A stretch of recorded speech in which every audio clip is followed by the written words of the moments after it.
Hi guys, so today I'm going to run you through some exercises that I do at home for chest. This first one is the basic chest press, kind of mimics a bench press, however you're not going to get as much out of it simply due to the not as great range of movement. However, this will stimulate the pectorals and at the end of the day you will make progress, it just won't be as quick.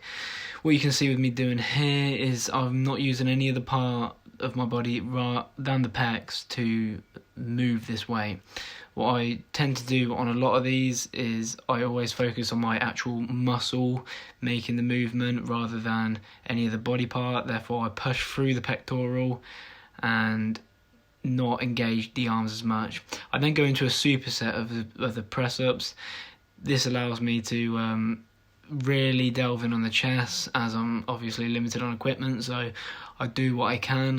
I'll deal with what I can do, and this is another prime basic bodyweight exercise that isolates the chest. Now we're into the chest flies. Again, this is another great movement that you will do at the gym. However, with basic dumbbells you can also do at home. Again, in this one I'm making the weight move with the pectorals, not with any other body part, and I restrict my body part or any other part of my body to move the weight by having my feet up. This engages my hamstrings to keep my lower body supported, and it allows my pectorals to focus on moving this weight. You can see there's a bit of bent elbows there. This basically allows me to bring the weights back, not with the use of my shoulders but with the use of my outer pecs. And again, this is just another great exercise that you can do at home with some simple dumbbells, lightweight, heavyweight, whatever weight you can do. With all of these exercises though, I would recommend a rep range of 8 to 12 for 4 sets. Once you start hitting that 12 rep for all 4 sets, go on to the next higher weight. I also go into a superset of these with some incline press-ups, and you can see that I position my hands like this for a reason. I find from experience that this type of positioning of the hand engages my lower pecs a bit more, which is just a great way of targeting all areas of the pecs, from the lower to the sides to the middle and the lower pec in this exercise. Alright, so the next exercise we've got on is a single chest press.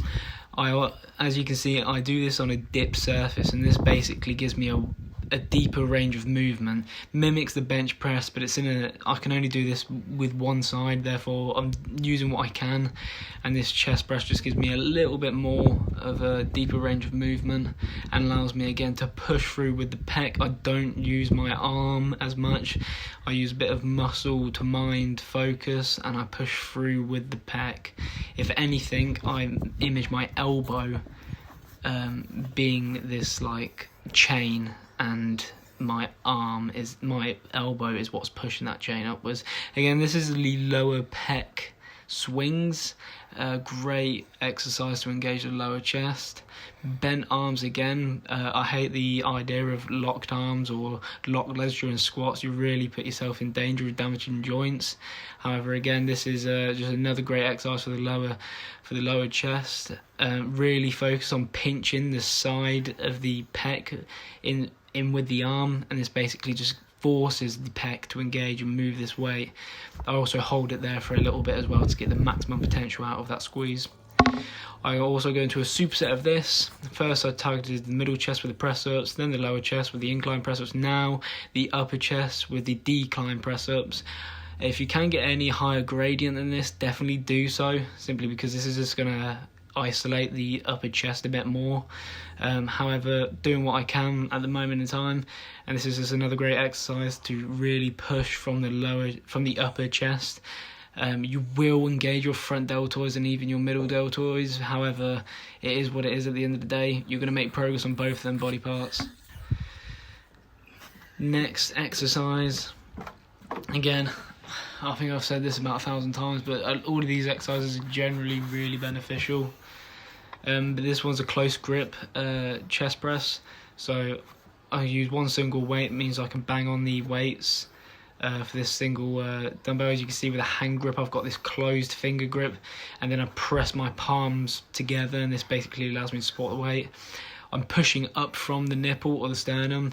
This is the same kind of idea you'd use with a bench press or with the single chest press that I was using. This just basically isolates the chest to move the weight and comes away from the shoulders and disengages the shoulders, which is good when you're trying to recover the shoulders from maybe a previous day or 2 days before. However, this is another just great exercise for pinching them pecs and forcing them tiny muscle fibers to tear. A nice little safe way of putting down the weight there, Joe. Well done. Again, just be careful with these. Get a nice cool down, warm up, and you'll be good. Some points have definitely helped me in terms of my progress, and just these like mandatory facts that have always been a thing in the fitness industry. First of all, which is normally the first thing you do when it comes to any exercise, make sure your environment is clear, you've got no equipment about, you're not on a slippery surface, the weather's good. You know, there's no point in training in a terrible environment where you risk really injuring yourself and putting yourself out for potentially 2-3 months, rather than just missing a day of exercise. That's my first point, because I've injured myself during training and it's not nice. It's, you know, it plays a massive psychological ban and a physical ban.